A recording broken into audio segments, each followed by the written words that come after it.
Je déménage dans une autre région. Mon véhicule est neuf.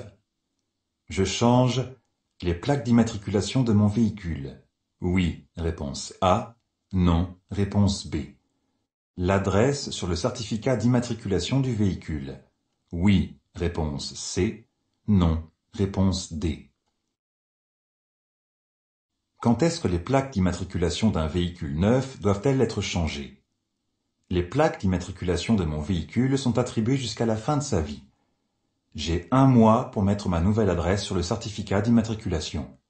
Bonne réponse B et C. Sur un véhicule à boîte automatique, j'appuie sur le frein pour retirer la position P, Park. Oui, réponse A. Non, réponse B. Comment fonctionnent les véhicules à boîte de vitesse automatique? Le levier de vitesse a généralement 4 positions. P, Park, R, Retreat, recul, N, Neutral, neutre, et D, Drive. Pour enlever le frein à main sur ce type de véhicule, j'appuie sur la pédale de frein. C'est un système de sécurité. Bonne réponse A. La signalisation interdit le stationnement, réponse A, l'arrêt, réponse B. Prend effet avant le panneau, réponse C, après le panneau, réponse D. Qu'est-ce qui est interdit? Lorsque le panneau comporte un seul trait rouge à l'intérieur, c'est le stationnement qui est interdit. S'il compte 2 traits rouges, ce sont le stationnement et l'arrêt qui sont interdits.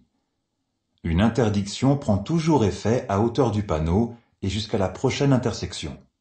Bonne réponse A, B et D. J'allume. Les feux de position seuls, réponse A. Les feux de croisement, réponse B. Je laisse les feux éteints, réponse C. Quel est le premier risque en tunnel? Le manque de visibilité. Celui-ci est équipé d'éclairage pour améliorer la visibilité. Pour être détecté par les autres usagers, je circule avec les feux de croisement. Bonne réponse B. À la prochaine intersection, je continue tout droit. Je céderai le passage à gauche. Oui, réponse A. Non, réponse B. À droite.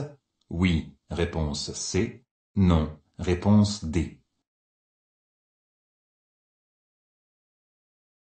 Quelle est la configuration de l'intersection?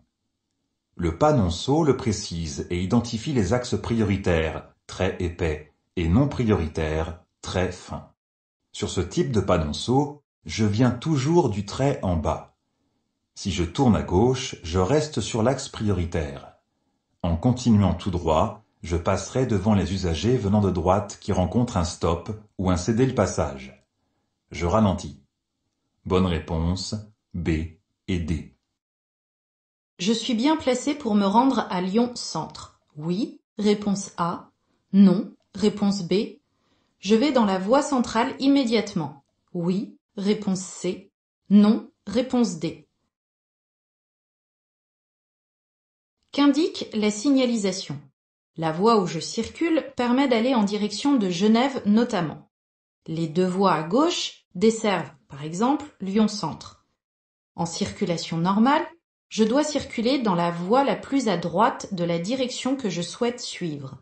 La voie centrale est la voie la plus à droite qui dessert Lyon Centre. J'attends qu'elle soit libre pour m'y engager. Bonne réponse B et D. Le véhicule devant moi attend pour tourner à gauche. Je dépasse par la gauche, réponse A, par la droite, réponse B. Je m'arrête immédiatement. Oui, réponse C. Non, réponse D. Quelle est la règle pour dépasser par la droite? Je peux dépasser par la droite un véhicule qui tourne à gauche, uniquement si la place restante à droite et la signalisation le permettent. La ligne continue interdit le dépassement. L'espace à droite est trop juste. La circulation est bloquée tant que le véhicule blanc ne sera pas parti. Je m'arrête immédiatement. Bonne réponse C. Après avoir effectué une vidange, l'huile moteur doit être vidée. Dans les égouts, réponse A, ou à la déchetterie, réponse B.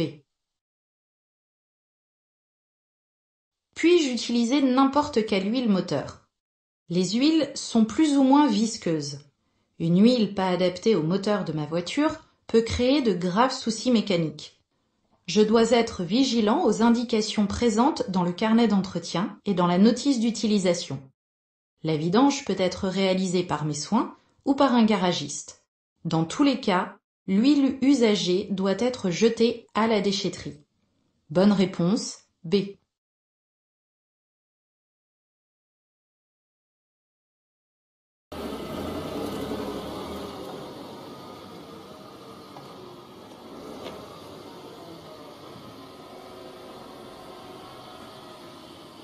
Dans cette situation, stationner en marche arrière est obligatoire? Oui, réponse A. Non, réponse B. Permet d'avoir une meilleure visibilité? Oui, réponse C. Non, réponse D.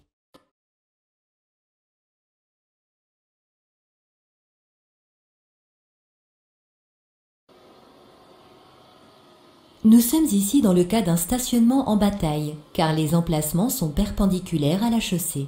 Stationner en marche arrière n'est pas obligatoire, mais permet de sortir de la place de stationnement en marche avant, et donc d'avoir une meilleure visibilité. Je limite ainsi le risque d'accrochage avec les autres usagers.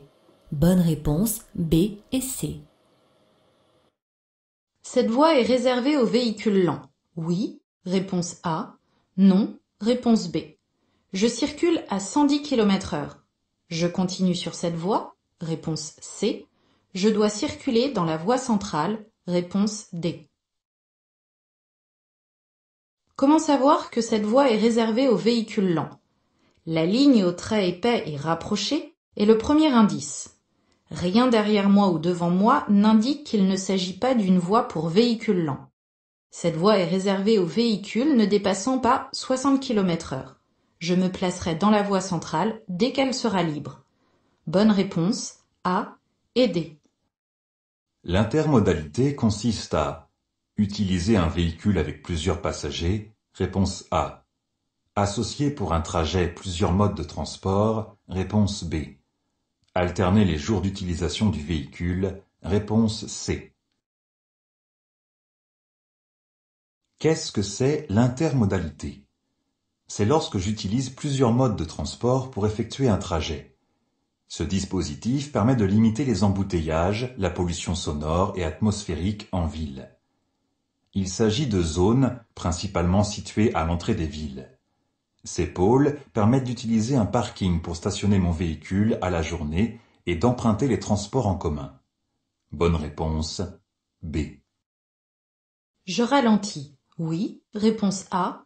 Non, réponse B. Dans un embouteillage, je maintiens les distances de sécurité. Oui, réponse C. Non, réponse D. Quels sont les risques? La circulation devant est ralentie. Si je n'adapte pas ma vitesse et mon comportement, le risque d'accident est important. Je ralentis pour pouvoir m'arrêter plus facilement si nécessaire. La distance de sécurité permet d'éviter une collision en cas de ralentissement brusque, mais cela permet aussi à l'arrêt d'éviter un carambolage. Bonne réponse A et C. Le stop and start permet d'arrêter le véhicule sans l'aide du frein. Réponse A. Diminue les nuisances sonores. Réponse B. Permet d'économiser jusqu'à 10% de carburant. Réponse C. Le stop and start, qu'est-ce que c'est? C'est un équipement qui permet d'arrêter et de redémarrer le moteur du véhicule automatiquement. Il permet de réduire la pollution atmosphérique et sonore et permet de faire jusqu'à 10% d'économie de carburant. Bonne réponse B et C. Mon véhicule est recouvert de neige. Je dégivre uniquement le pare-brise avant. Oui, réponse A. Non, réponse B. J'enlève la neige présente sur le toit. Oui, réponse C. Non, réponse D. Quels sont les risques lorsque mon véhicule est recouvert de neige? Ma visibilité est nulle à l'avant comme à l'arrière. La lumière des phares est masquée. La neige ou les plaques de glace sur le toit vont finir par tomber, ce qui gênera les usagers derrière moi et risque de créer un accident. Bonne réponse, B et C. En anticipant le comportement des autres usagers, je réduis le risque d'accident. Oui, réponse A. Non, réponse B. Que peut-il se passer? Des usagers sont arrêtés sur la bande d'arrêt d'urgence. Des piétons risquent de surgir sur la chaussée ou une portière de s'ouvrir. En anticipant le comportement des autres usagers, j'adapte mon comportement et réduis le risque d'accident. Bonne réponse A. Mon véhicule a un seul feu de brouillard arrière. Celui-ci doit être à droite, réponse A, ou à gauche, réponse B. À quoi servent les feux de brouillard arrière? Ils sont très puissants et éblouissants, si je ne les utilise pas correctement. Ainsi, je les utilise uniquement par temps de brouillard ou de chute de neige. La loi impose que chaque véhicule soit équipé d'au moins un feu de brouillard arrière à gauche. Bonne réponse, B. Je m'arrête. Réponse A. Je ralentis. Réponse B. Je klaxonne. Réponse C. Quels sont les risques? Un véhicule arrive en face et le piéton devant moi commence à traverser. Si je n'adapte pas mon comportement, je risque de le heurter. Je cède toujours le passage aux piétons qui manifestent leur intention de traverser. Je m'arrête. Bonne réponse A. Je suis impliqué dans un accident matériel. Je fais parvenir le constat amiable à mon assureur dans un délai de 3 jours ouvrés, réponse A, 5 jours ouvrés, réponse B, 7 jours ouvrés, réponse C. Pourquoi respecter un délai d'envoi du constat? Cela permet aux assureurs de traiter les dossiers rapidement pour indemniser les victimes. Suite à un accident, le délai est de 5 jours ouvrés, jours travaillés. L'avantage avec le constat dématérialisé, c'est que c'est instantané. Bonne réponse, B. La vitesse est limitée à 30 km/h à hauteur du panneau, réponse A, ou du ralentisseur, réponse B. Quand est-ce que prend effet une limitation de vitesse? À hauteur du panneau. Si un panonceau de distance le complète, la limitation prend effet à la distance indiquée par le panonceau. Aucun panonceau n'est présent sous le panneau d'interdiction. La limitation de vitesse est effective à partir du panneau. Bonne réponse A. Pour stationner, j'enclenche la position N, réponse A, D, réponse B, P, réponse C, R, réponse D. Que signifient les différentes lettres? P, parking, R, reverse, N, neutral et D, drive. La position S est un mode de conduite qui permet de changer de vitesse à un régime moteur plus haut.